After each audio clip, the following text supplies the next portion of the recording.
Christians and Muslims have been coexisting in Syria for centuries. Yeah.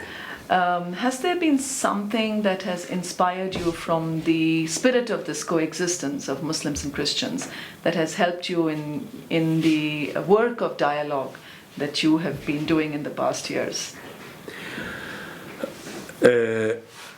This society even is very, very plural. We have, for example, many Christian communities. We have Chaldean communities, is also the people that are in India as Malabars. We have Syriac Orthodox and Catholic that are in India as Malabar.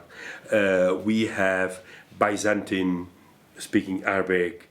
We have Armenians, Maronites. So it's a complex community with a lot of memory.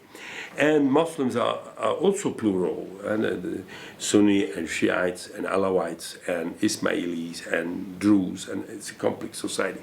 So this is a challenge. But the common element of 14 centuries of common life is good neighborhood.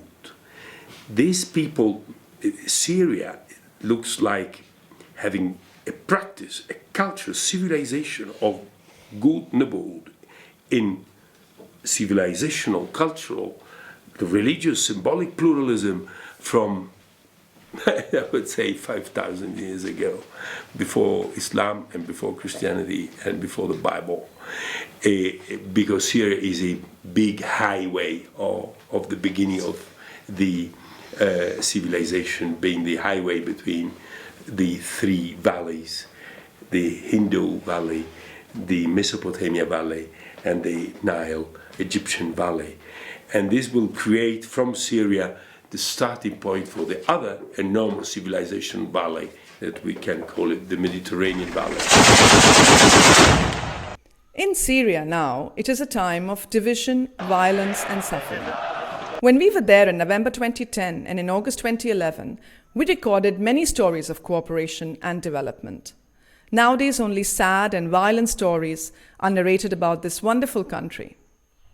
What then shall we do with these stories we collected in Syria, in what now seems to be a different age altogether? Well, we decided to re-edit the videos we had made, include them in the handbook we are developing, and share them through the internet. These videos will help us remember what Syria was before the civil war. And we really hope that these stories will help restore trust amongst communities in Syria and build amongst those who love this country the motivation to do whatever they can to restore peace and cooperation. Basically, it started with areas with large levels of Iraqi refugees, but subsequently that project has actually been extended out of into areas of northern Syria and much further than just Damascus. In 2011, we visited a school in Damascus where most of the students were refugees from Iraq. The school was run by the Syrian government and education was free for all students. It was one of the schools where a special education program was being pilot tested. ما رح احكي كثير عنه، خلينا ناخذ صوره ونشوف نشوف المعلمه ونشوف الاولاد وبنحكي بعدها، فتفضل. Designed in cooperation between the Syrian Ministry for Education, UNICEF and the European Union, the objective of this special program was to promote a child-centered approach in education. لا يعني كثير صار في فرق كبير يعني بين قبل وحاليا يعني اول شيء الالواح الطباشير كان كثير تاذي الولد عم يتنفس مثلا خاصه بالشتويه بصير رشح بعد وكمان غبره الانست له. The greatest challenge of this initiative was the active involvement of the entire community. Absolutely. So one of the key things of the child-friendly schools model is to get the community very much involved. So in the latest round of rehabilitations, for example, we held round tables with staff, students, kids and community. So that's everyone from the community could come along and we would show them what was on offer. The next phase of the program was to train other Syrian teachers so that the lessons learned in these experimental schools could have been shared and applied across schools in Syria.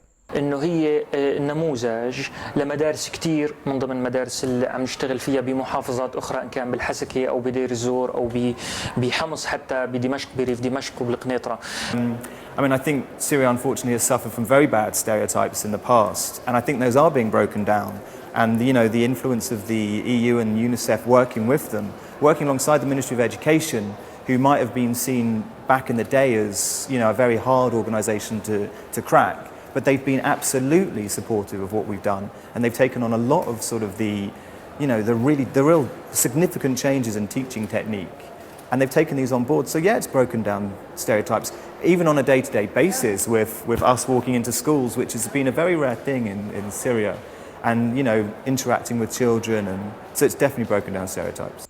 These were images of children in Syria in 2011. Since the start of the civil war in 2012, hundreds of children have been killed in Syria.